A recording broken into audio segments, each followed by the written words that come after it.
Hello, welcome back once again in microcontrollers and application subject. So in our last lecture, we have completed the arithmetic group of instruction set of 8051 microcontroller. We are in a second chapter, that is instruction set and programming. So in our last lecture, we have completed the arithmetic group of instruction set of 8051 microcontroller. Now today what we are going to see in today's lecture, the today's lecture learning objective is describe the function of various logical instruction with suitable examples. So in our today's lecture we are going to see the instructions which are related with logical logical group of instructions we are going to cover in this lecture. So in the end of the lecture you must be able to try to answering this question: how logical operations such as AND logic, OR logic, XOR logic, clear, complement, rotate left, rotate right, swap operations can be done in 8051 microcontroller. See, so all this instruction we are going to see in our today's lecture: AND, OR, XOR, clear, complement, rotate left, rotate right, swap. So in the end of this lecture, you must be able to give the answer of this particular question. Are you able to perform these particular logical operations with 8051 microcontroller? So our today's content is all related with logical instructions only. So these all are the instructions we are going to see in our today's lecture. ANL stand for AND logic, ORL stand for OR logic, XRL stand for XOR logic, clear, complement, rotate left through carry, rotate right through carry, swap, swapping the numbers. So all these instruction we are going to see in our today's lecture. So this is the concept map. We are dealing with programming part. So for programming, you must able to know the instructions. You require the instructions because the program is nothing but the group of instructions only. And we have seen the instruction set of 8051 microcontroller are classified into these following categories: data transfer group, arithmetic group, logical group, Boolean variable manipulation group, and program branching group, out of which we have completed till data transfer group, arithmetic group, and today we are going to see this logical group of instructions. So all this logical group of instruction we are going to cover in our today's lecture: AND logic, OR logic, XOR logic, clear, complement, rotate left through carry, rotate right through carry, and swap. So this is the same concept map. The instruction set of 8051 is categorized into the following categories: data transfer, arithmetic, logical, Boolean manipulation, branch programming, program branching. So this is wrongly given. It is not arithmetic. Now we are going with logical group. So all these instructions are of logical group. Please correct this. This is the mistake. It has been marked with arithmetic operation. We have already completed in our last lecture. These all instructions are of logical group of instruction set. So we are going to see one by one in detail. First, we are going to start with AND operation. So what is AND operation? AND logic operation. If the instruction is given to you, first of all, the AND operation mnemonics is abbreviated as ANL. So in instruction, whenever you see ANL, this ANL stand for AND logic. बात समझ में आ रही है आप लोग को? तो micro control 8051 में जो इंस्ट्रक्शन यूज़ होगा एंड लॉजिक के लिए, वो किससे यूज़ होगा? ANL से यूज़ होगा. तो जो निमोनिक्स यूज़ होता है एंड लॉजिक के लिए, वो क्या यूज़ होता है? ANL. अब जैसे कि यहाँ पे आपको कुछ एग्जांपल्स दिए हुए हैं ये एंड लॉजिक्स के. सबसे पहले आपको इंस्ट्रक्शन का जो ग्रुप दिया हुआ है ANL A, RN. तो ANL A, RN का मतलब क्या होता है? This instruction is going to perform the logical AND operation between the accumulator content and the register RN content and store the result in destination. तो जो भी result होगा उसका कहाँ पे स्टोर होगा? डेस्टिनेशन में. तो ये इंस्ट्रक्शन क्या करता है? एंड लॉजिक परफॉर्म करेगा इन दो के बीच में, जो डेटा आपको ऑपरेंड दिया हुआ है इंस्ट्रक्शन में, और रिजल्ट हमेशा जो स्टोर करता है वो डेस्टिनेशन में रजिस्टर स्टोर करता है. तो जैसे कि एग्जांपल में यहाँ पे आपको दिया हुआ है ANL A, R3. तो ANL A, R3 का मतलब क्या होता है? This instruction is going to perform and logic between accumulator and register R3. तो एक्यूमुलेटर में जो कंटेंट होगा, रजिस्टर R3 में जो कंटेंट होगा, उन दोनों के बीच में एंड लॉजिक परफॉर्म होगा, और इसका जो रिजल्ट है वो आपको डेस्टिनेशन में स्टोर करेगा. तो डेस्टिनेशन यहाँ पे कौन सा है? Register accumulator. तो एक्यूमुलेटर में एंड लॉजिक का रिजल्ट आपको स्टोर होता हुआ दिखाई देगा. जैसे कि एग्जांपल के तौर पे आपको यहाँ पे बिफोर एग्जीक्यूशन एक्यूमुलेटर में क्या है और R3 में क्या है वो दिया हुआ है। तो यहाँ पे बताया हुआ है कि अगर एक्यूमुलेटर में आपके पास 0 0 है और R3 में आपके पास 0 2 है, तो after performing the instruction ANL A, R3 and logic perform करने के बाद तब आपके पास रिजल्ट क्या आएगा वो यहाँ पे डिस्प्ले किया हुआ है। तो result will B ANL A, R3 करने के बाद एक्यूमुलेटर में आफ्टर एग्जीक्यूशन यहाँ पे क्या शो किया है 24। तो 24 is not a correct answer, it is wrong answer. जब आपका एक्यूमुलेटर में ही 0 0 कंटेंट बोल दिया उसने, तो जो भी आप एंड लॉजिक परफॉर्म करोगे 0 से, वो तो आंसर क्या होने वाला है, 0 ही होने वाला है ना। एंड लॉजिक का आपको तो पता ही होगा, उसमें 0 एंड लॉजिक विथ 0 क्या होता है आंसर 0, और 0 एंड लॉजिक विथ 1 भी क्या होता है आंसर 0। खाली एंड लॉजिक का आंसर 1 कब होगा, जब दोनों बिट 1 होगी। 1 इंटू 1 क्या होता है 1 होता है। तो अगर एक्यूमुलेटर में आपका कंटेंट 0 0 है और R3 में आपका कंटेंट 0 2 है, तो इन दोनों के बीच में एंड लॉजिक परफॉर्म होगा। तो एंड लॉजिक परफॉर्म होगा जब ऑलरेडी एक्यूमुलेटर में 0 0, तो आंसर विल भी आपका क्या होगा 0 0 ही आएगा ना। So in this table the after execution result is showing wrong, it must be 0 0 only. और R3 का जो कंटेंट था जो 0 2 था, वो 0 2 का 0 2 ही रहेगा। ठीक है, तो ये मिस्टेक आप लोग जरा ऑब्जर्व कर लेना प्रॉपरली। ये एंड लॉजिक आप जब कर रहे हो, एक्यूमुलेटर के कंटेंट में 0 0 है और R3 में 0 2 है, तो जब जाहिर सी बात है आप एंड लॉजिक परफॉर्म करोगे तो ये आंसर तो 0 0 ही आएगा। तो it is 24, it is wrongly given, mistakenly given. The correct answer मैं आपको जो बता रहा हूँ 0 0। सिमिलरली अगर आपके पास दूसरा यहाँ पे दिया हुआ इंस्ट्रक्शन ANL A, डायरेक्ट, तो ANL A, डायरेक्ट का मतलब क्या हो रहा है, ये इंस्ट्रक्शन एंड लॉजिक परफॉर्म करेगा किसके बीच में, एक्यूमुलेटर के कंटेंट के बीच में, और जो डायरेक्ट मेमोरी का एड्रेस इंस्ट्रक्शन में दिया हुआ है उसके कंटेंट के बीच में। और रिजल्ट जो स्टोर करेगा वो कहाँ पे स्टोर करेगा, एंड लॉजिक का एक्यूमुलेटर में। जैसे कि एग्जांपल के तौर पे यहाँ पे दिया हुआ है ANL A, 50H।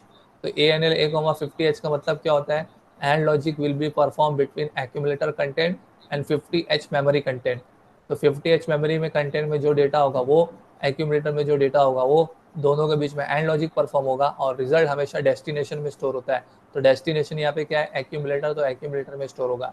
जैसे कि अब यहाँ पे आपको दिया हुआ है बिफोर एग्जीक्यूशन अगर एक्यूमुलेटर में 52 है और मेमोरी कंटेंट 50 में कितना है 05 है, तो आफ्टर एग्जीक्यूशन देखो एक्यूमुलेटर में क्या दिखा रहा है 0 0 दिखा रहा है। आफ्टर एग्जीक्यूशन एक्यूमुलेटर में आपको क्या दिखा रहा है 0 0, और मेमोरी कंटेंट 50 में 05 का 24 बता दिया इसने। तो इट इज रॉन्ग, 05 का 05 रहेगा, मेमोरी का कंटेंट 05 जो था वो 05 ही रहेगा, उसमें चेंजेस नहीं मिलेगा आपको, उसमें आपको कोई चेंजेस नहीं मिलेगा। Memory content 50 will remain as it is. तो ये टेबल में भी मिस्टेक है, ये टेबल में मिस्टेक, यहाँ पे जो नीचे आपको 24 दिखा रहा है it will remain same, memory content 50 will remain unchanged, the result will be change in accumulator only, destination. तो डेस्टिनेशन आपका क्या एक्यूमुलेटर, तो एंड लॉजिक जो परफॉर्म होगा इन दोनों के बीच में 5205, जिसका आंसर 0 0 आ रहा है, वो आपको एक्यूमुलेटर में दिखाई देगा। बाकी मेमोरी कंटेंट 50 का जो है वो रिमेन एज इट इज ऐसी रहेगा आफ्टर एग्जीक्यूशन। तो जो 05 था वो 05 ही रहेगा। This 24 it is incorrect given in your sheet, जो आपके डिस्प्ले हो रही है इसमें ये 24 नहीं है। अच्छा, अब दूसरी बात आप लोगों को कंफ्यूजन हो रहा होगा, सर ये एंड लॉजिक 52 और 05 का 0 0 आंसर कैसे आता है। अगर वो आपको डाउट है तो मैं अभी आपको क्लियर कर सकता हूँ। Is anybody having doubt in this 52 और 05 का एंड लॉजिक करके आंसर 0 0 कैसा आता है। अगर आप लोग मुझसे चाहते हो क्लियर कराना तो मैं आपको ये प्रूफ करके दिखा दूँ ये 0 0 कैसा आता है। डू यू वांट प्रूफ करूँ, बताओ फिर मैं। Yes sir. ओके, तो फिर मैं आपके सामने आता हूँ। ठीक है, तो सबसे पहले आपके पास जो कंटेंट क्या दिया हुआ है उधर पे, एक्यूमुलेटर में 52 और मेमोरी कंटेंट 50 में कितना है 05। तो सबसे पहले हम लोग लेंगे एक्यूमुलेटर, एक्यूमुलेटर में दिया हुआ है 52H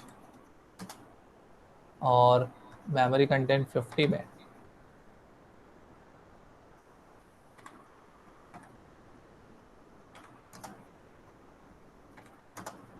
दिया हुआ है 02H,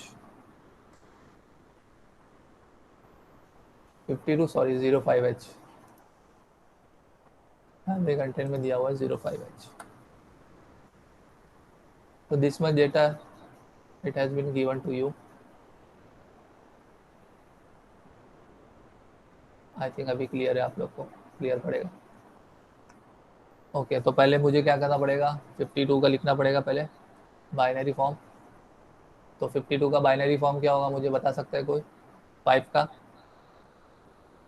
का बाइनरी फॉर्म 0011 5 0 0 1 0 1। 0101 यस। और 2 का 0010 0 0 1 0। ठीक है, तो यहाँ तक ये क्लियर है आप लोग को? हम लोग ने 52H का लिख लिया। Now coming to this 05H। 05H का पहले 0 का लिख लेके, चारों 0 0 0 0 0। और 5 का क्या रहेगा, 0 1 0 1। अब आपको क्या परफॉर्म करना है, यू हैव टू परफॉर्म। कौन सा परफॉर्म करना है? Logical and operation. You have to use what? Logical and. Anding करना है ना आपको दोनों के बीच में। तो अभी एंडिंग करते हैं हम लोग। तो आपको जैसा कि पता है इसका रिजल्ट क्या होने वाला है, आपको मालूम होना चाहिए। एंडिंग में तो आपको पता ही है।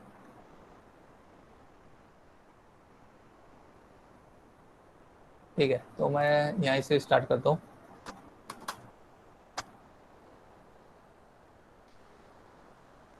And logic 0 × 1। एंड लॉजिक का 0 तो 0। फिर से 1 × 0 0 0। 0 × 1 ये भी 0। आपको सब पता है कि एंड लॉजिक में अगर एक भी बिट 0 होता है तो उसका आंसर क्या आता है, 0 आता है। समझे? तो आपको मेरे ख्याल से अभी इधर इतना क्लियर करने की ज़रूरत नहीं, मुझे आपको सब चीज़ क्लियर हो रही होगी यहाँ पे। क्योंकि ये पर्टिकुलर आंसर में जो आपको नज़र आ रहा है, वो क्या नज़र आ रहा है कि हर बिट में, दोनों के एंडिंग में कोई ना कोई एक बिट तो 0 है। तो यहाँ पे देखोगे तो यहाँ पे भी 0 है, यहाँ पे देखोगे तो यहाँ पे भी 0 है, यहाँ पे देखेंगे तो ये भी 0 है, ये भी 0 है, ये भी 0, ये भी 0, ये भी 0, ये भी 0। तो what will be the and logic? तो एंड लॉजिक में आपको क्या रिजल्ट आने वाला है? So in your and logic the answer will be, आपको जो आंसर जो मिलने वाला है वो यही मिलने वाला है, 0 0 H। ठीक है, तो बात समझ में आए? तो अपन एंड लॉजिक परफॉर्म किए, तो जो भी नंबर होगा उस नंबर का आपको क्या करना है, एंड लॉजिक परफॉर्म करना है। और एंड लॉजिक में आपको पता है, रूल्स पता है, if any single digit between the two number is 0, your answer will be 0. For getting 1, both the bits must be 1। तो एंड लॉजिक में आंसर 1 कब आता है, जब दोनों भी इनपुट 1 होता है। तो यहाँ पे कोई भी इनपुट 1 1 नहीं है, इसलिए हर जगह पे आउटपुट में आपको 0 0 मिला है। तो दैट्स वाई इधर आपको यहाँ पे दिख रहा होगा आफ्टर एग्जीक्यूशन 52 और 05 जब आपने कर लिए तो आपको आंसर में यहाँ पे क्या दिख रहा है, 0 0 H दिख रहा है। और मेमोरी कंटेंट का जो 50 का जो 05 है वो 05 ही रहेगा, इट विल नॉट बी 24, ये चेंज नहीं होगा। जो मेमोरी कंटेंट 50H का 05 था वो 05 ही रहेगा। ठीक है, आई थिंक आप क्लियर हुआ होगा आपको। तो थर्ड इंस्ट्रक्शन में अभी आते हैं यहाँ पे ANL A, तो ANL A, @RI का मतलब क्या होता है?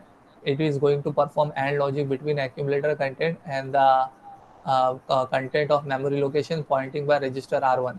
तो R1 जो मेमोरी कंटेंट को पॉइंट कर रहा है और एक्यूमुलेटर के कंटेंट के बीच में क्या होगा, एंड लॉजिक होगा। जैसे कि बिफोर एग्जीक्यूशन एक्यूमुलेटर में 24 है और R1 जो है वो 55 है। तो R1 किसको पॉइंट करेगा, कौन सी मेमोरी को? 55 को पॉइंट करेगा। और 55 में डेटा क्या है, 45। तो अब जो आपका मल्टीप्लीकेशन होगा वो 24 और 45 के बीच में होगा, यानी एंड लॉजिक, सॉरी मल्टीप्लीकेशन नहीं बोलना चाहिए हम लोग को, एंड लॉजिक बोलना चाहिए। तो अभी जो एंडिंग होगा 24 और 45 के बीच में होगा। सो 24 और 45 के बीच में एंड लॉजिक होकर जो रिजल्ट आएगा वो आपका एक्यूमुलेटर में डिस्प्ले होगा। तो रिजल्ट इज 04। तो 24 और 45 के बीच में एंड लॉजिक परफॉर्म किए तो रिजल्ट इज 04, जो आपको एक्यूमुलेटर में दिखाएगा। R1 55 का 55 मेंटेन करेगा और मेमोरी कंटेंट जो 55 45 था वो 45 ही रहेगा। बात समझ में आ रही है? अगर आपको ये चीज़ भी क्लियर करना है कि 24 और 45 में किस तरीके से 04 होता है तो वो चीज़ अभी हम लोग यहाँ पे क्लियर कर सकते हैं। अगर आपको क्लियर करना है, जैसे कि आपके पास वहाँ पे क्या है, पहला डेटा आपके पास क्या है इधर पे 24 और दूसरा डेटा क्या है आपके पास 45। तो 24 और 45 ले लेते हैं। 25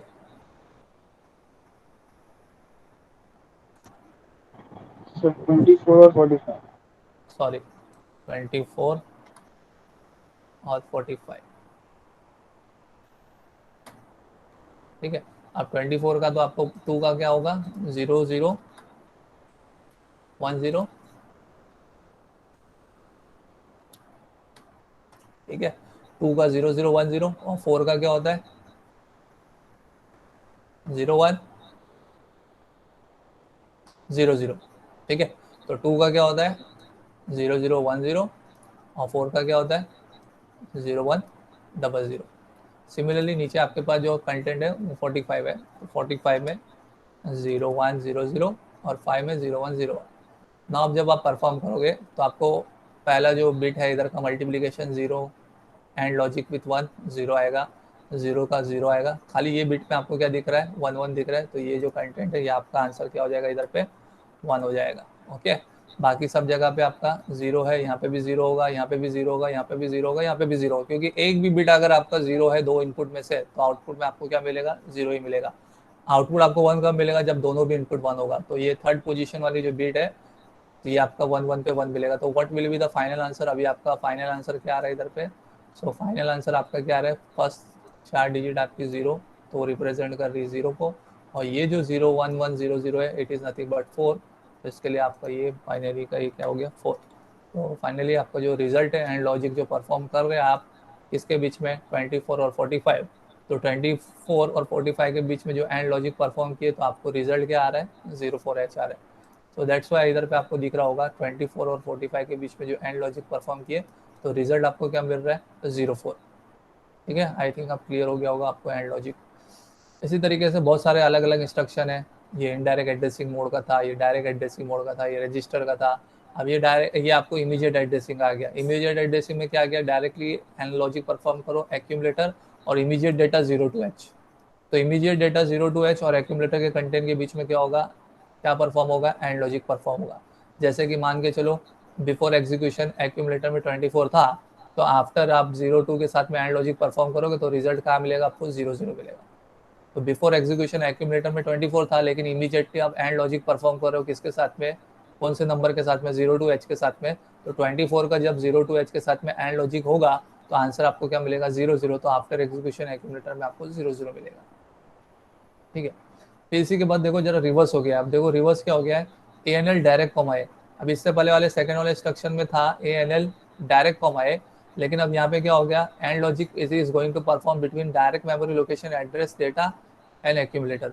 अब जो एंड लॉजिक परफॉर्म हो रहा है वो मेमोरी लोकेशन का कंटेंट जो इंस्ट्रक्शन में दिया हुआ है उसके बीच में और एक्यूमुलेटर के बीच में, और जो रिजल्ट स्टोर होगा वो कहाँ पे स्टोर होगा, अब डेस्टिनेशन। तो डेस्टिनेशन यहाँ पे क्या है, मेमोरी। मेमोरी कंटेंट 50H में रिजल्ट स्टोर होगा। इसलिए मैं आपको इंस्ट्रक्शन के स्टार्टिंग में ये बताया था, क्या बताया था मैंने, कि इसका जो रिजल्ट है वो कहाँ पे स्टोर होता है, हमेशा डेस्टिनेशन में। तो जो डेस्टिनेशन रहेगा वहाँ पे रिजल्ट स्टोर होगा। अब इससे पहले वाले डेस्टिनेशन में हर जगह पे क्या था, एक्यूमुलेटर, इसलिए एक्यूमुलेटर में शो रहा था।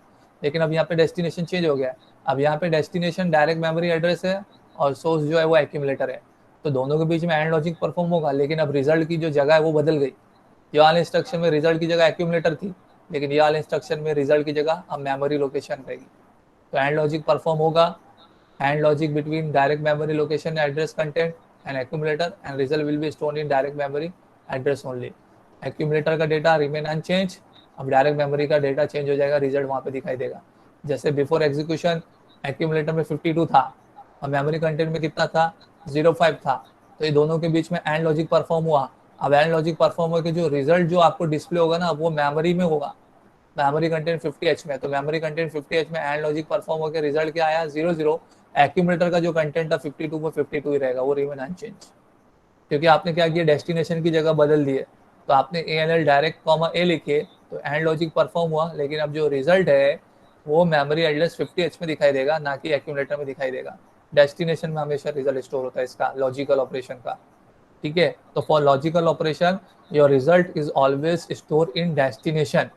ये मत समझना हमेशा कि एक्यूमुलेटर में ही शो होगा, यहाँ पे ऐसा होता है कि जो डेस्टिनेशन है वहाँ पे आपको शो होगा। इसी तरीके से A N L direct comma hash data कर दिया गया है। तो डायरेक्ट कॉमा हैश डेटा मतलब डायरेक्ट मेमोरी कंटेंट और इमीडिएट डेटा, उन दोनों के बीच में एंड लॉजिक परफॉर्म हो रहा है और रिजल्ट जो स्टोर होगा वो मेमोरी कंटेंट 50H में होगा। तो अगर मेमोरी कंटेंट 50 में इनिशियली बिफोर एग्जीक्यूशन 52 था, तो जब ये लॉजिकल ऑपरेशन परफॉर्म कर लेगा 0f के साथ में, तो आपको आंसर क्या मिलेगा? आफ्टर एग्जीक्यूशन मेमोरी कंटेंट 50 में 02 मिलेगा। तो इमीडिएट डेटा 0f का एंड लॉजिक परफॉर्म हो रहा है। किसके साथ में एंड लॉजिक परफॉर्म हो रहा है? मेमोरी कंटेंट 50h के साथ में। तो फिर रिजल्ट जो स्टोर होगा वो कहाँ पे होगा? मेमोरी कंटेंट 50h में। आई होप आप लोग को ये एंड लॉजिक समझ में आ गया होगा, और ये लास्ट के 2 इंस्ट्रक्शन का मीनिंग भी समझ में होगा, इसका मतलब क्या हो रहा है। इसका मतलब ये हो रहा है कि एंड लॉजिक परफॉर्म हो रहा है, लेकिन स्टोर जो हो रहा है ना, वो रिजल्ट वो कहाँ पे होता है? हमेशा डेस्टिनेशन में। तो इससे पहले अभी तक एक्यूमुलेटर में हो रहा था, लेकिन अब लास्ट के 2 इंस्ट्रक्शन में जगह बदल गई, 50h मेमोरी कंटेंट में हो रहा है, क्योंकि डेस्टिनेशन मेमोरी कंटेंट 50h है। Now coming to next category of logical operation, that is or operation. Or logic, जैसे आपने एंड लॉजिक को देखा है वैसे ही और लॉजिक भी होता है। अब और लॉजिक का तो आपको रूल पता ही होगा। और लॉजिक में क्या होता है कि जब भी 2 इनपुट में से एक इनपुट भी 1 होता है, तो आउटपुट क्या हो जाता है उसका? whenever any single bit is 1 in all logic, output will be 1 1। और आउटपुट 0 कब होगा? जब दोनों भी इनपुट क्या होंगे? 0 0 होंगे। 0 तो यस, तो और लॉजिक का कॉन्सेप्ट आपको 0 पता है। तो अब ये क्या करने वाला है, जो भी इंस्ट्रक्शन आपको दिया हुआ है इन 2 नंबर के बीच में और लॉजिक परफॉर्म होगा, और रिजल्ट जो स्टोर होने की जगह मैंने आपको बताया हमेशा डेस्टिनेशन में होता है। जैसे कि पहला इंस्ट्रक्शन आपको क्या दिख रहा है? ORL A,R3। तो ORL A,R3 का मतलब क्या हो रहा है? लॉजिकल और ऑपरेशन परफॉर्म हो रहा है एक्यूमुलेटर और R3 में, और जो रिजल्ट स्टोर होगा वो कहाँ पे होगा? एक्यूमुलेटर में होगा। अब मैं एक एग्जांपल क्लियर कर देता हूँ और लॉजिक भी ताकि आपको क्लियर हो जाए। एक्यूमुलेटर में कितना है? 24, और R3 में कितना है? 22। तो हम लोग ये दोनों के बीच का और लॉजिक परफॉर्म कर लेते हैं और रिजल्ट को चेक करते हैं। तो 24 और 22 लिखना है मेरे को, 24 और 22। ठीक है, तो ये जो एक्यूमुलेटर नहीं है, ये एक्यूमुलेटर में 24 ही है, और रजिस्टर R3 में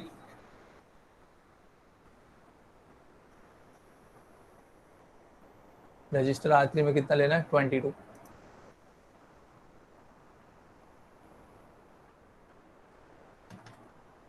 सो एक्यूमुलेटर में 24 जो पहले डेटा था वही है 0010 0100। अब इसका खाली R3 का 22 करना है, तो 22 यानी 2 का क्या होता है? 0010। सिमिलरली ये वाला 2 भी 001 एंड 0। ठीक है, तो हम लोग ने यहाँ पे डेटा को ले लिए। अब हम लोग को एंडिंग नहीं करना है, क्या करना है? ऑरिंग करना है, वो आर और लॉजिक परफॉर्म करना है। तो और लॉजिक का कॉन्सेप्ट आपको पता है, जब दोनों भी इनपुट 0 होगा तो आउटपुट 0 होगा, दोनों में से एक भी इनपुट 1 तो आउटपुट 1 होगा। तो यहाँ से हम लोग जाएंगे, राइट से लेफ्ट की तरफ जाएंगे, तो फर्स्ट बिट में 0 0 तो आउटपुट इज 0। 0 1 का इधर पे आंसर क्या आ जाएगा? 1 हो जाएगा। 1 1 0 का इधर पे 1 हो जाएगा। यहाँ पे दोनों 0 है तो 0, यहाँ पे दोनों 0 है तो 0। यहाँ पे ये जो आपकी यहाँ से राइट की तरफ जो थर्ड लास्ट बिट है, वहाँ पे 1 1 में क्या आएगा आंसर? इधर पे 1 आएगा। बाकी का ये दोनों 0 का 0, ये दोनों 0 का 0। So finally we are concluding our answer 0010। तो बाइनरी 0010 डेसिमल हेक्साडेसिमल का क्या होता है? 2 होता है। 2 और सिमिलरली 0110 ये आपका क्या रिप्रेजेंट कर रहा है? 0110 कौन सा नंबर? 0110, anybody tell me? 6 6, very good. 0010 क्या होता है? 6।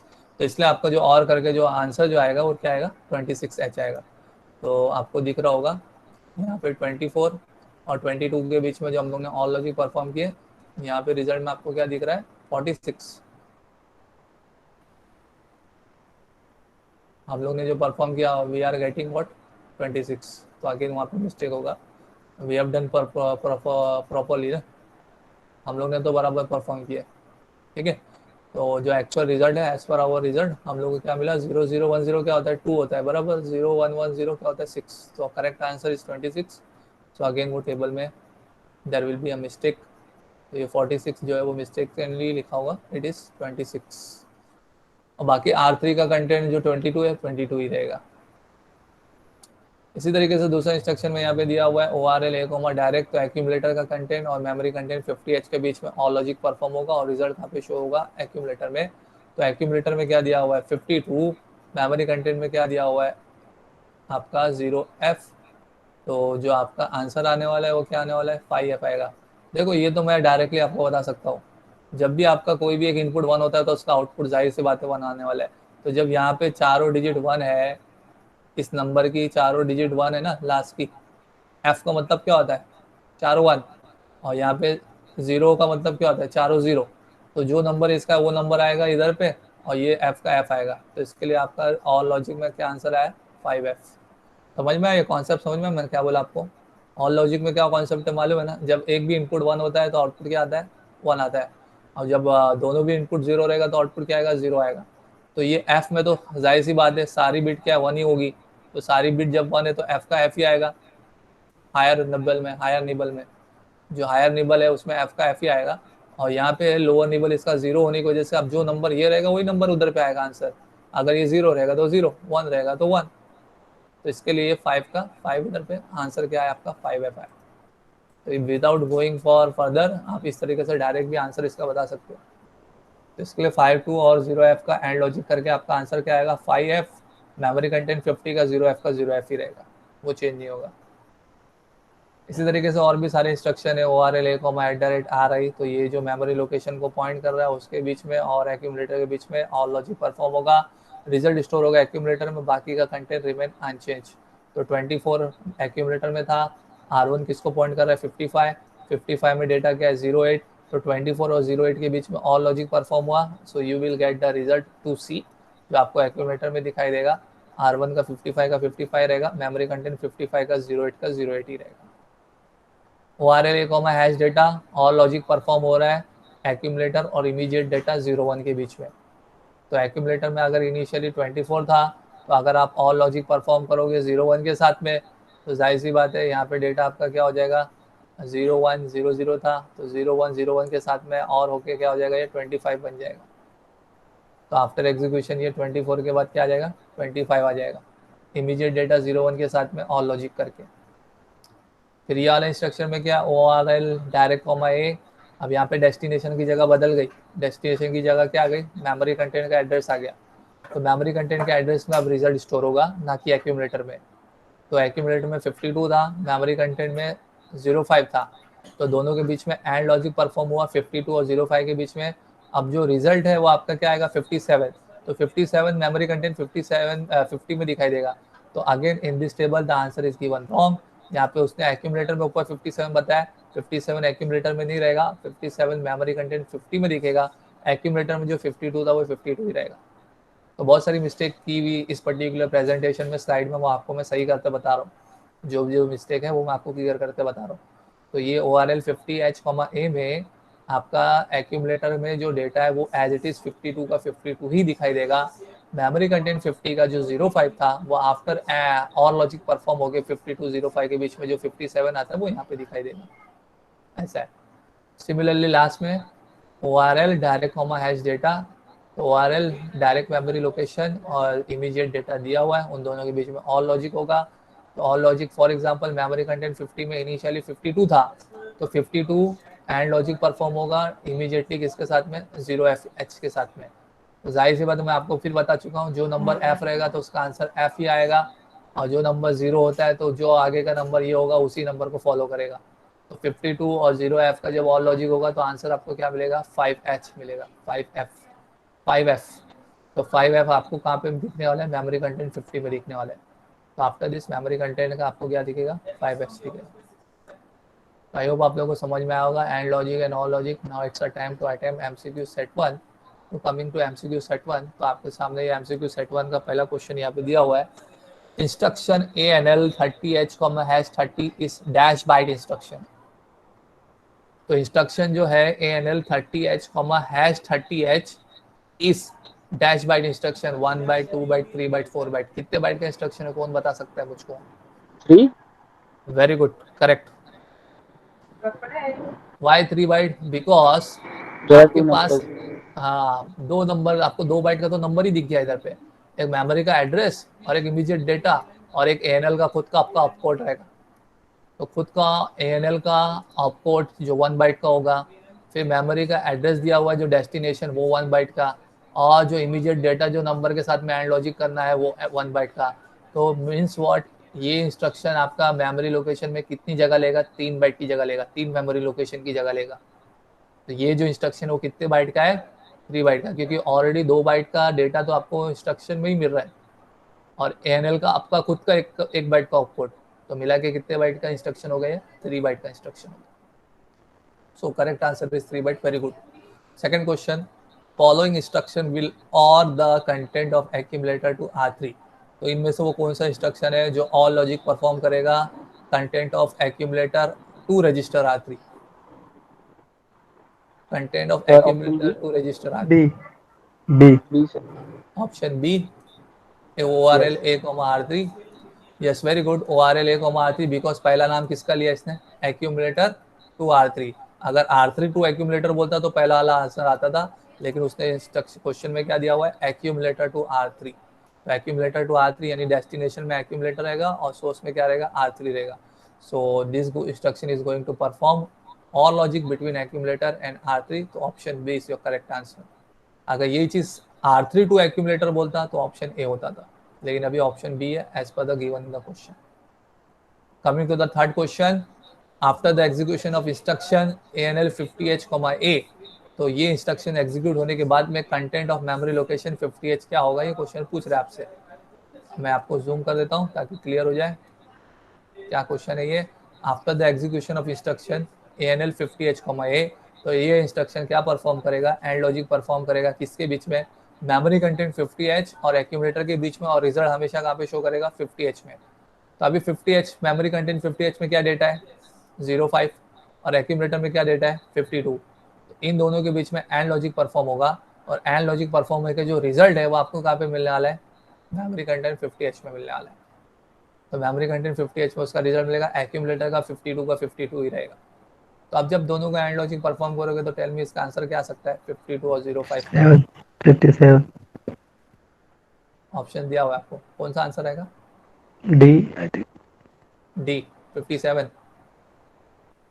तो ये आपको और लॉजिक करना पड़ेगा साइड में, इसका 0010 होता है और ये 0101 होता है। तो 0010 तो यानी कोई भी एक भी बिट 1 होती है तो आंसर आपका 1 आता है और लॉजिक में। और लॉजिक है कि and logic, sorry and logic है। तो एंड लॉजिक में आपको एक कॉन्सेप्ट तो क्लियर कर लो कि अगर एक भी बिट 0 हो गई तो आउटपुट 0 आएगा। तो 0010 और यहाँ पे 0101, तो मेरे ख्याल से ये भी 0 हो रहा है, ये भी 0 हो रहा है, तो आंसर विल बी 00। ठीक है ना, बात समझ में। एंड लॉजिक में क्या होता है पता है ना, अगर एक भी बिट 0 होती है तो आउटपुट क्या आता है, 0 आता है। तो 52 में ये ऊपर वाला का तो सोचना ही नहीं है, हायर वाला जब इसका 0 है तो मतलब सब आंसर 0 ही आने वाला है, खाली आपको इसको सोचना है। तो 2 में क्या आता है, 0010, और 5 में क्या आता है, 0101, यानी जब यहाँ पे 0 है तो यहाँ पे भी 0 है, यहाँ पे कहीं कहीं ना कहीं तो एक जगह पे 0 है, तो इसलिए क्या हो रहा है, इधर पे भी आंसर 0 आएगा। तो फाइनली आपका आंसर क्या होगा, 0 आएगा। तो जो मैं आपको बताऊं क्या वो करेक्ट है, let us check verify.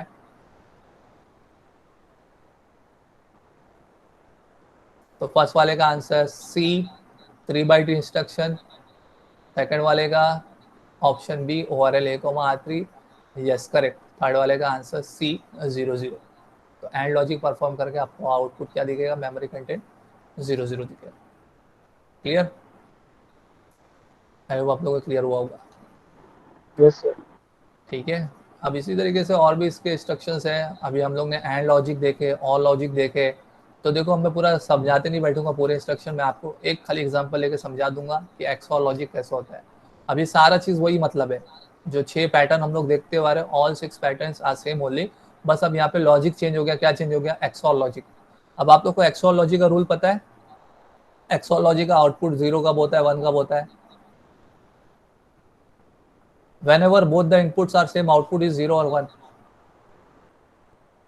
XOR logic में जब दोनों भी इनपुट 0011 होती है, जब भी दोनों इनपुट सेम होती है तो आउटपुट उसका 0 आता है या 1 आता है, 0. आउटपुट उसका 0 आता है। और जब दोनों भी इनपुट डिफरेंट होगी तो आउटपुट क्या आएगा, 1. 1 आएगा। तो ये एक्सऑर लॉजिक का रूल आपको पता होना चाहिए। तो एक्सऑर लॉजिक का रूल क्या है कि जब भी दोनों इनपुट सेम होगी तो आउटपुट 0 आएगा, जब भी दोनों इनपुट डिफरेंट होगी तो आउटपुट 1 आएगा। तो वही चीज को देखते हुए हम लोग को एक्सऑर लॉजिक परफॉर्म करना है। अभी जैसे मैं यहाँ पे खाली एक एग्जांपल आपके सामने ले लेता हूँ ताकि ये एग्जांपल लेके आपको क्लियर कर दूं एक्सऑर लॉजिक का कॉन्सेप्ट। जैसे कि ये इंस्ट्रक्शन में दिया हुआ है XRL, तो पहली बात तो ये XRL स्टैंड किसके लिए होता है, XOR लॉजिक के लिए स्टैंड होता है, XOR लॉजिक।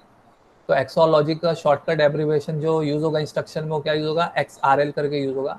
तो XRL A, R3, तो ये इंस्ट्रक्शन XOR लॉजिक परफॉर्म करेगा किस किस के बीच में, एक्यूमुलेटर और रजिस्टर R3 के बीच में।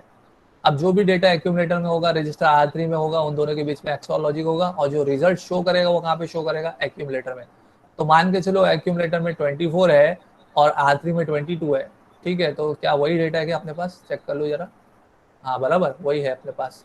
तो एक्यूमुलेटर में 24H है और R3 में क्या है 22। अब हम लोग को क्या करना है, XORing करना है, ठीक है, तो ये XOR हो गया, XORing। तो XORing का कॉन्सेप्ट अभी आपको क्लियर है, मैंने जो डेटा था वही डेटा है 24H 22H, अब दोनों के बीच में XOR करना है। तो XOR करने का कॉन्सेप्ट आपको पता है, whenever both the inputs are same output is 0, whenever both the inputs are different output is 1। तो ये दोनों सेम है तो आउटपुट 0 आएगा, ये दोनों डिफरेंट है तो आउटपुट इधर पे 1 आएगा, ये दोनों भी डिफरेंट है तो आउटपुट इधर पे क्या आएगा, 1 आएगा, ये दोनों इनपुट सेम है तो आउटपुट 0 आएगा, ये दोनों इनपुट सेम है तो आउटपुट 0 आएगा, ये दोनों इनपुट भी सेम है तो इधर पे आउटपुट क्या आएगा, 0 आएगा। बस यहाँ पे ये चेंज करना है मुझे, 0। ये दोनों इनपुट भी सेम है तो आउटपुट 0 आएगा, ये दोनों भी इनपुट सेम है तो यहाँ पे आउटपुट 0 आएगा। So finally your answer will B, ये 4 0 0 का आता है आंसर 0, 6 है।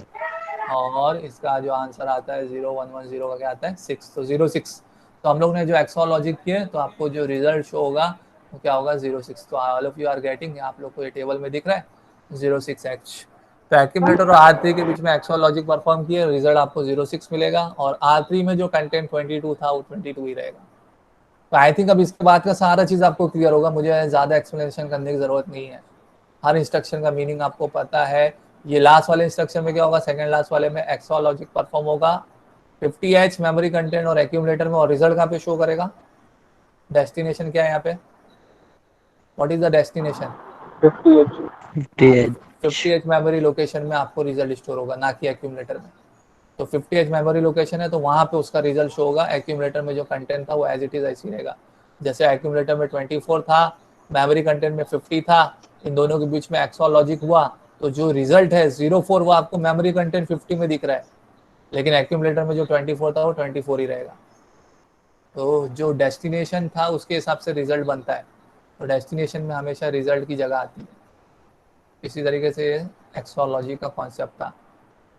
अब इसी के साथ देखो सब छोटे छोटे ये सब इंस्ट्रक्शंस भी है लॉजिकल इंस्ट्रक्शन से रिलेटेड। पहला वाला है क्लियर, तो ये क्लियर से तो आपको नाम ही मालूम पड़ जाएगा, ये सीधा क्या कर देगा, क्लियर कर देगा। और ये क्लियर इंस्ट्रक्शन एक्यूमुलेटर से रिलेटेड होता है। जैसे कि अभी अगर मैं इधर पे क्लियर ए लिख दूं, नॉट ओनली ए, ये कोई भी आप रजिस्टर यूज कर सकते हो, इसका सिर्फ क्लियर का एक्यूमुलेटर से लेना देना नहीं है, यू कैन यूज एनी, इसलिए सिर्फ एब्रीविएशन में क्लियर लिखा हुआ है। तो अगर इंस्ट्रक्शन में यूज करता क्लियर एक्यूमुलेटर, तो क्लियर एक्यूमुलेटर क्या करेगा, ये इंस्ट्रक्शन जो भी कंटेंट होगा एक्यूमुलेटर का उसको क्लियर कर देगा, और क्या कर देगा, क्या शो करेगा, 0 0। ठीक है, तो क्लियर मतलब क्लियरिंग द डेटा।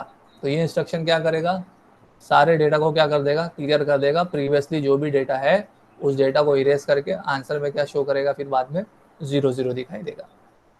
तो जैसे कि अभी 45 था एक्यूमुलेटर में बिफोर एग्जीक्यूशन, लेकिन जब आप इंस्ट्रक्शन CLRA करके यूज करोगे, क्लियर एक्यूमुलेटर करके यूज करोगे, तो एक्यूमुलेटर को क्लियर करके आंसर शो क्या करेगा, 0 0 देगा।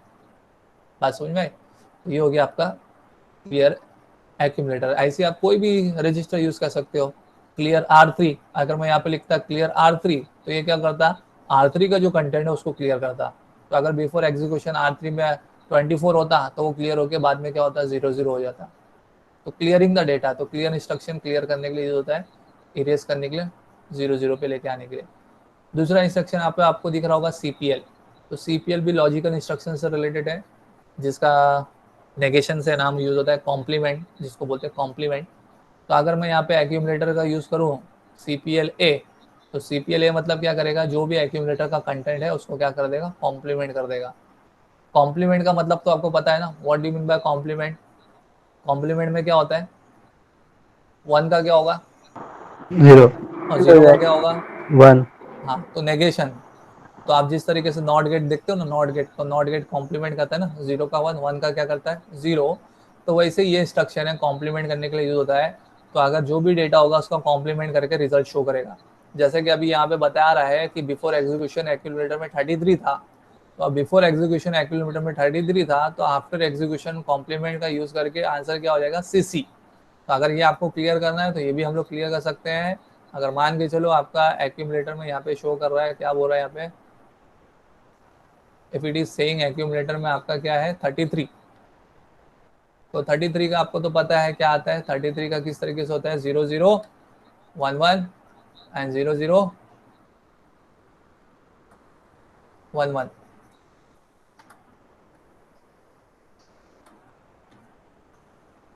ठीक है, तो एक्यूमुलेटर का 33 कंटेंट था इनिशियली बिफोर एग्जीक्यूशन, एक्यूमुलेटर में 33 था। अब उसका खाली क्या करना है, आपको कॉम्प्लीमेंट करना है। तो मैंने ये 33 लिख लिया, अब उसका कॉम्प्लीमेंट कर दो। टेल मी इसका कॉम्प्लीमेंट करके आंसर क्या आएगा।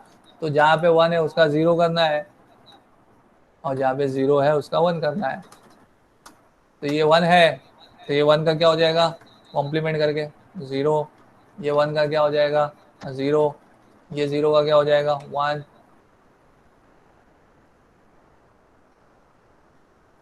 सिमिलरली फिर ये भी 0 का क्या हो जाएगा, 1। इस तरीके से ये 1 का क्या होगा, ये 1 का हो जाएगा 0।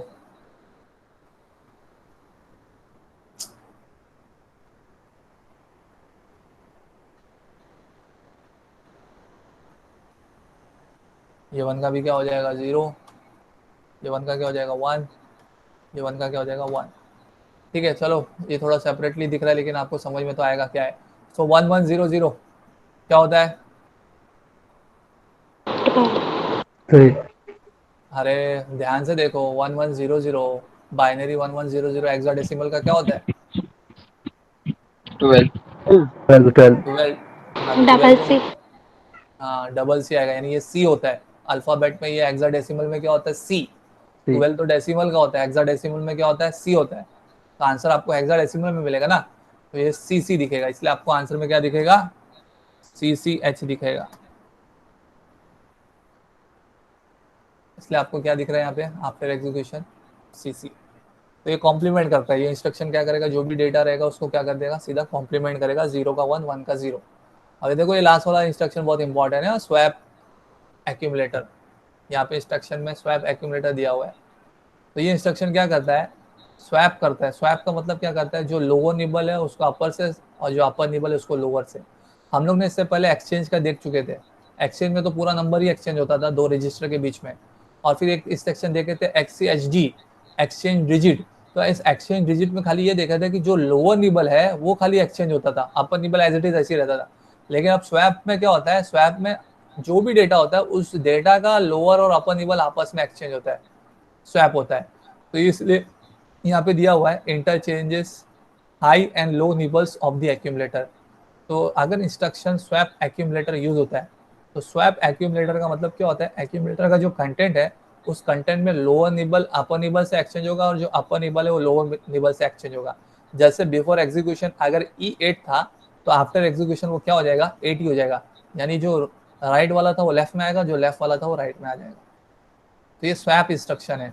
तो कभी आपको क्वेश्चन आएगा, अगर पूछा जाएगा कि if you want to interchange lower nibble with upper nibble and upper nibble with lower nibble, which instruction is to be use, तो कौन सा इंस्ट्रक्शन यूज करना चाहिए, तो उस टाइम पे आपको बताना चाहिए we have to use swap. Swap instruction use करके हम लोग एक्सचेंज करेंगे लोअर को अपर से, अपर को लोअर से। Coming to the last 2 category, बस इसके बाद फिर हमला खत्म हो जाएगा। मैं यहाँ पे इसको ख़त्म करना चाहता हूँ, ये particular logical group of instruction को। तो इसके बाद आपके सामने जो इंस्ट्रक्शन आ रहे हैं ये बहुत इंपॉर्टेंट प्ले करते, रोल प्ले करते हैं आपके लॉजिकल ग्रुप में। जो इंस्ट्रक्शन मैं बताने जा रहा हूँ बहुत इंपॉर्टेंट है। तो पहला इंस्ट्रक्शन आपके सामने है rotate left accumulator. RL stand for rotate left, RLC stand for rotate left through carry. अब क्या होता है दोनों में फ़र्क, वो भी समझाता हूँ। तो जब भी आपके सामने रोटेट लेफ्ट वाला इंस्ट्रक्शन आएगा, तो रोटेट लेफ्ट वाले इंस्ट्रक्शन का मतलब ये होता है कि आपका जो कंटेंट है उस कंटेंट को, डेटा को एक बिट से शिफ्ट करेगा लेफ्ट साइड में। हर बिट एक एक साइड, एक एक बिट पोजीशन से शिफ्ट होगी। तो रोटेट लेफ्ट का मतलब होता है in your content, in your data, the data will be shifted in left side by 1 bit position. तो हर बिट जो है ना 1 बिट पोजीशन से क्या होगा, शिफ्ट होगा। जैसे कि अभी यहाँ पे आपको यहाँ पे डायग्राम बना के दिखा रहा है कि अगर आपके पास ये 8 बिट का डेटा है तो ये पहली 0 बिट है, ये लास्ट वाली 7 बिट है। तो हर बिट का डेटा 1 बिट पोजीशन से शिफ्ट होगा लेफ्ट डायरेक्शन में। तो ये लेफ्ट डायरेक्शन में देखो शिफ्ट हो रहा है। तो जो 0 वाली बिट का जो कंटेंट है वो 1 में शिफ्ट होगा, 1 वाली का 2 में, 2 वाली का 3 में, 3 वाली का 4 में, 4 वाली का 5 में, 5 वाली का 6 में, 6 वाली का 7 में, और इसी तरीके से 7 वाले का शिफ्ट होगा कहाँ पे, 0 पे। तो ये होता है रोटेट लेफ्ट। तो ये रोटेट लेफ्ट कितने के अमाउंट से रोटेट लेफ्ट करेगा, 1 के अमाउंट से, बाय 1 बिट पोजीशन के अमाउंट से। तो जो डायरेक्शन में बोला है वो डायरेक्शन में रोटेट होगा, लेफ्ट में बोला है तो लेफ्ट में शिफ्ट होगा, राइट बोला है तो राइट में शिफ्ट होगा। तो यहाँ पे वही दिया हुआ, shift the data stored in the accumulator to the left in a bit by bit fashion. तो बिट बाय बिट फैशन में क्या होगा, ये 1 बिट के पोजीशन के हिसाब से शिफ्ट होगा। हर बिट 1 बिट के हिसाब से शिफ्ट होगी इन अ लेफ्ट डायरेक्शन। तो जैसे अगर एक्यूमुलेटर में मान के चलो पहले डेटा आपके पास था F8, अगर एक्यूमुलेटर में आपके पास F8 है तो F8 का देखो ये बाइनरी फॉर्म लिखा हुआ है। F का होता है 401, तो ये 401 हो गया, और 8 का होता है 1000। ठीक है, 8 का क्या होता है 1000। अब आपको रोटेट लेफ्ट इंस्ट्रक्शन यूज करना है, रोटेट लेफ्ट एक्यूमुलेटर। तो रोटेट लेफ्ट एक्यूमुलेटर का इंस्ट्रक्शन यूज करने का मतलब ये होगा, जो ये 0 वाली बिट है ये 1 में आएगी, 1 वाली बिट जो 2 में आएगी, 2 वाली बिट 3 में आएगी, 3 वाली बिट 4 में आएगी, 4 वाली बिट 5 में आएगी, 5 वाली बिट 6 में आएगी, 6 वाली बिट 7 में आएगी, और 7 वाली बिट फिर कहाँ पे आएगी, 0 पे आएगी। तो इस तरीके से अगर आप शिफ्ट कर दोगे तो आपका जो कंटेंट है वो कैसा शिफ्ट होकर फिर नंबर क्या बनेगा, तो नंबर जो आपका बनेगा वो आपका इधर पे क्या दिख रहा है 11111, तो क्या होता है F, और ये जो आपका नंबर अभी जो नया आया ये क्या आ गया 0001 आ गया। तो 0001 क्या होता है 1 होता है, तो 000 क्या होता है 1 होता है।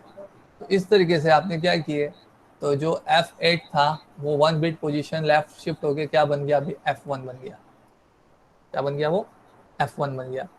तो इसलिए रोटेट लेफ्ट का मतलब क्या होता है, it is going to rotate your content by 1 bit, bit by bit 1 bit के हिसाब से लेफ्ट में रोटेट होगी। बस फर्क ये है कि D0 वाली D1 में जाएगी तो लास्ट वाली D7 वाली बिट कहाँ पे जाएगी, D0 में जाएगी। तो ये डायग्राम आपको स्पेसिफाई कर रहा है, समझा रहा है किस तरह से रोटेट लेफ्ट होता है। इसी तरीके से आपके पास है रोटेट लेफ्ट थ्रू कैरी। अभी इंस्ट्रक्शन में खाली क्या लग गया, सी आ गया।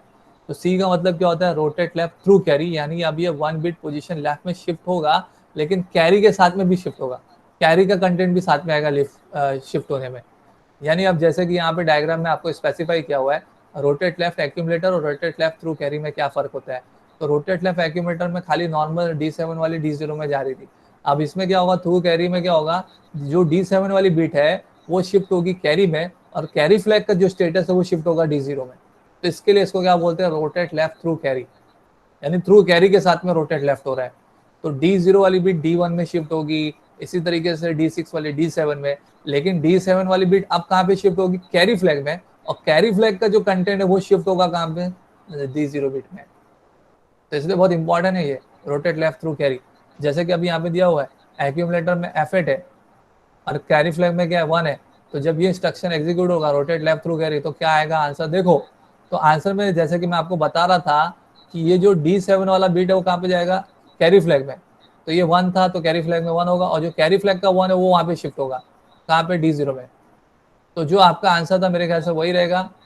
F8 के बाद क्या आने वाला है, F1 ही आने वाला है, क्योंकि जो हिसाब से डेटा दिया हुआ है शिफ्ट होके। तो कैरी फ्लैग भी 1 था तो वो कैरी फ्लैग 1 वहाँ पे आएगा इधर पे, और जो D7 का जो 1 था वो कैरी फ्लैग में जाएगा। तो कैरी फ्लैग 1 का 1 रहेगा, और जो F8 का 1 बिट पोजीशन से शिफ्ट होकर आंसर क्या बनेगा, F1 बनेगा। तो ये जो इंस्ट्रक्शन है वो क्या करता है, all 8 bits in the accumulator and carry flag are rotated 1 bit left. तो जितना भी एक्यूमुलेटर का कंटेंट है वो 1 बिट की पोजीशन से लेफ्ट में शिफ्ट होगा और कैरी फ्लैग के साथ में रोटेट होगा। तो D7 वाला कैरी में आएगा, कैरी वाला D0 में जाएगा। तो ये डायग्राम आपको इस तरीके से समझा रहा है। इसके लिए ना रोटेट लेफ्ट को कौन सा इंस्ट्रक्शन बोला जाता है मालूम, डिवीजन इंस्ट्रक्शन बोला जाता है। It is nothing but division by 2 also. अगर आप ध्यान से देखोगे ना तो ये रोटेट लेफ्ट करके आपका जो नंबर है वो आपका डिवीजन वाले इंस्ट्रक्शन से भी रिलेट में आएगा। ध्यान से देखेंगे तो it is relating your content divisible by 2। अगर आप लॉजिक ऐसा लगाओगे, नंबर आपका कम हो रहा है ना, F8 के बाद क्या हो गया, F1 आ गया। तो ये आपका क्या काम कर रहा है, ये आपका डिवीजन का काम कर रहा है। रोटेट लेफ्ट वाला इंस्ट्रक्शन जो है वो डिवीजन के लिए यूज होता है, डिवीजन पर्पस के लिए। ऐसा आप डिवीजन भी परफॉर्म करा सकते हो उससे। और दूसरी बात, अगर ये रोटेट लेफ्ट नॉर्मल वाला, अगर नॉर्मल वाला इंस्ट्रक्शन रोटेट लेफ्ट एक्यूमुलेटर को अगर 4 बार यूज कर लोगे, तो 4 बार यूज कर लोगे तो ये कौन से इंस्ट्रक्शन का ऐसा काम करेगा, कौन मुझे बता सकता है? इफ इन दिस कंटेंट, अगर ये कंटेंट में F8 के कंटेंट में अगर ये रोटेट लेफ्ट एक्यूमुलेटर इंस्ट्रक्शन आपने 4 टाइम यूज किए तो क्या कंटेंट बनेगा? What will be the content? या F8 का क्या होगा अगर ये 4 बार यूज कर लिया? F8 आ जाएगा वापस। F8 तो है ही ना, क्या आ जाएगा वो बताओ ना। आफ्टर एग्जीक्यूशन क्या होगा? 4 बार यूज करने की बात करो, 4 टाइम्स आपने rotate left accumulator instruction use किए, 8F हो जाएगा। 8F हो जाएगा। Very good. तो जो 8F हो गया तो ये कौन से इंस्ट्रक्शन के जैसा काम किया? विच Swap। Instruction? Very good, swap. ये है आपका अंडरस्टैंडिंग वाला कॉन्सेप्ट। तो ये सब कॉन्सेप्ट आपको समझना चाहिए। ये सब आता है question in board examination. If you use rotate left accumulator 4 times then it is similar to which instruction. तो ये कौन से सिमिलर के वर्क कर रहा है इंस्ट्रक्शन? तो स्वैप के जैसा काम कर रहा है। तो ऐसा कभी आता है, क्वेश्चन आता है कि आपको लोअर निबल और अपर निबल को एक्सचेंज करना है विदाउट यूजिंग स्वैप, ऐसा क्वेश्चन भी आता है। ये इन योर क्वेश्चन ऐसा आएगा, क्वेश्चन बोलेगा if the accumulator contains F8H and if you want to exchange the lower nibble and upper nibble, so exchange the lower nibble and upper nibble without using swap instruction. ऐसा question घुमा के पूछता है, twist करके पूछता है कि accumulator में कंटेंट F8H है लेकिन हमको लोअर निबल अपर निबल एक्सचेंज करना है लेकिन विदाउट यूजिंग स्वैप, स्वैप वगैरह यूज करे बगैर हमको करना है। तो आपको फिर दिमाग लगाना पड़ेगा, हाँ रोटेट लेफ्ट एक्यूमुलेटर 4 बार यूज कर दूं तो ऐसा हो जाएगा। समझ में आई बात आप लोगों को? Yes sir. तो इसी तरीके से रोटेट राइट भी है। तो जिस तरीके से रोटेट लेफ्ट को अगर 4 बार यूज करोगे तो वही बनेगा, रोटेट राइट का भी वही बनने वाला है। रोटेट राइट में भी वही होगा, खाली यहाँ पे काम क्या हो रहा है, वो लेफ्ट के बदले में क्या काम कर रहा है, राइट में शिफ्ट कर रहा है। अब राइट में शिफ्ट होगा मतलब कैसा, जो D7 वाली बीट है वो D6 में जाएगी, D6 वाली D5 में जाएगी, D5 वाली D4 में जाएगी, तो लास्ट वाली जो D0 बीट है वो कहाँ पे जाएगी? D7 में। तो rotate right accumulator rotate left accumulator same है, बस वहां पे लेफ्ट में शिफ्ट हो रहा है, यहाँ पे क्या हो रहा है, राइट में शिफ्ट हो रहा है। तो अगर 4 इंस्ट्रक्शन इसको भी यूज कर लूंगा तो ये भी स्वैप के जैसे ही काम करेगा। F8 का क्या देगा, वो 8F ही देगा। लेकिन अब यहाँ पे एक बात आप लोग ध्यान से देख लो कि ये इंस्ट्रक्शन में अगर आप रोटेट राइट करते हो तो ये इंस्ट्रक्शन किसके जैसा काम करता है? इंस्ट्रक्शन किसके जैसा काम करता है? तो अगर आप 1 बिट पोजीशन राइट में शिफ्ट करोगे तो ये इंस्ट्रक्शन कौन से इंस्ट्रक्शन के जैसा काम करता है, मल्टीप्लीकेशन के जैसा कि डिवीजन के जैसा? ये चीज़ अभी हम लोग क्लियर करना पड़ेगा। अगर मैं राइट में अपनी बिट को एक पोजीशन से शिफ्ट कर रहा हूँ तो प्रीवियसली वो F8 था तो बाद में क्या हो गया, 7C हो गया। सॉरी, मैं वहाँ पे आपको डिवीजन बताया था, वो मल्टीप्लीकेशन के जैसा काम करेगा, ये आपका डिवीजन के जैसा काम करेगा। तो राइट में शिफ्ट करना डिवीजन के जैसा काम करेगा, लेफ्ट में शिफ्ट करना मल्टीप्लीकेशन के जैसा काम करेगा। ये थोड़ा लॉजिकल है, वो हम लोग थोड़ा देखेंगे मैनुअल का जब क्वेश्चन रहेगा ना, मैं समझाऊंगा तो आपको बताऊंगा कि कैसा होता है। ये अभी मैं आपको ऐसा नहीं समझा पाऊंगा कि मल्टीप्लीकेशन बाय 2 है, डिवीजन बाय 2 है। लेकिन ये है कि ये इक्विवेलेंट होता है, shifting left in shifting right is equivalent to multiplication by 2 and division by 2। We are going to see it, हम लोग देखेंगे उसको कैसा होता है वो। फिलहाल अभी यहाँ पे राइट में शिफ्ट हो रहा है, तो F8 था तो 1 बिट पोजीशन में राइट को शिफ्ट किया तो ये वाला D7 वाला इधर पे आ जाएगा, बाकी सब 1 बिट पोजीशन में शिफ्ट होंगे। तो 1 बिट पोजीशन में शिफ्ट होंगे, तो 1 बिट पोजीशन में शिफ्ट होकर आपका ये कंटेंट जो बनेगा आपका क्या बन जाएगा, 0111100। तो ये क्या हो जाएगा, 7C। तो 1 बिट पोजीशन से सब चीज़ चेंज हो रही है, तो ये 0 वहाँ पे चला जाएगा, ये बाकी सब राइट में शिफ्ट होंगे। और ये वाला instruction rotate right through carry, अब खाली क्या हो जाएगा, बीच में कैरी भी आ जाएगा। D7 वाला D6 में जा रहा है, इस तरीके से जब जाएंगे जो D0 वाला है वो कैरी में जाएगा और कैरी वाला जो है वो कहाँ पे जाएगा, D7 में जाएगा। तो बीच में कैरी को रख के शिफ्ट हो रहा है, तो बीच में कैरी को रख के शिफ्ट हो रहा है। अगर एक्यूमुलेटर में इनिशियली F8 था और कैरी फ्लैग में 1 था तो क्या होगा, तो ये जो D0 वाला है ये पहले किधर पे जाएगा, कैरी फ्लैग में। तो इसलिए कैरी फ्लैग देखो अभी रिजल्ट में क्या हो गया, 0। और जो कैरी फ्लैग का 1 था वो शिफ्ट हो जाएगा उधर पे D7 में, तो कैरी फ्लैग का जो 1 था वो इधर पे आ गया। बाकी सब 1 बिट पोजीशन शिफ्ट होंगे, तो 1 बिट पोजीशन शिफ्ट हुए राइट में। तो आपका कंटेंट क्या बन रहा है, 401 मतलब क्या हो रहा है, F, और ये आपका 1100 क्या होता है, C, 1100C। तो FC। लेकिन अब कैरी फ्लैग का स्टेटस क्या हो जाएगा, 0। क्यों 0 होगा, बिकॉज ये जो आपका D0 वाला जो कंटेंट था वो कहाँ पे जाएगा, कैरी में जाएगा, और कैरी वाला 1 जो था वो कहाँ पे जाएगा, वो D7 बिट में जाएगा। तो इसके लिए कैरी फ्लैग क्या हो गया आपका, 0 हो गया। आफ्टर एग्जीक्यूशन कैरी फ्लैग 0, बाकी एक्यूमुलेटर का कंटेंट क्या आएगा, FC आएगा। तो ये चीज़ है, इस तरीके से ऐसा होता है। तो rotate right through carry, rotate left through carry. Now the time is to attempt MCQ set 2। Following instruction is use to clear the content of accumulator. कौन सा इनमें से इंस्ट्रक्शन है जो एक्यूमुलेटर को क्लियर करने के लिए यूज होता है? Option A. Option A, very good. CLRA। आप लोग जरा इसका एब्रीवेशन ध्यान से रखना, CRL नहीं होता है, CLR होता है। तो CLR स्टैंड फॉर क्लियर। ना तो एकदम ऐसा पूरा लिखा हुआ होना चाहिए, CRL लिखा होना चाहिए। CPL तो कॉम्प्लीमेंट के लिए यूज होता है। तो what is the abbreviation use for clearing, CLR। तो CLR यूज करके आपका एक्यूमुलेटर का कंटेंट क्या हो जाएगा, क्लियर हो जाएगा।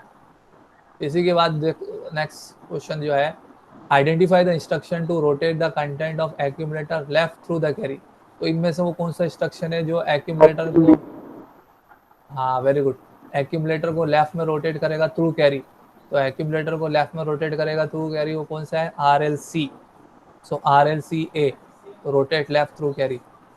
ओके, ये तो रोटेट राइट है, ये तो कोई भी इंस्ट्रक्शन नहीं है।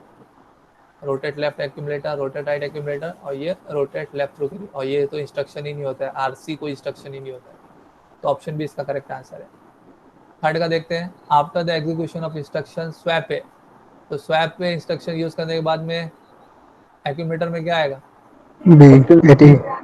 ऑप्शन बी आएगा, वेरी गुड, 80 आएगा। E8 था, तो क्या आएगा, 80 आएगा। लेटेस्ट चेक जो हम लोग ने देखे वो करेक्ट है या नहीं। तो पहले वाले का ऑप्शन ए CLRA, सेकेंड वाले का ऑप्शन बी RLCA, थर्ड वाले का 8E। स्वैप करेंगे E8 का तो 80 हो जाएगा।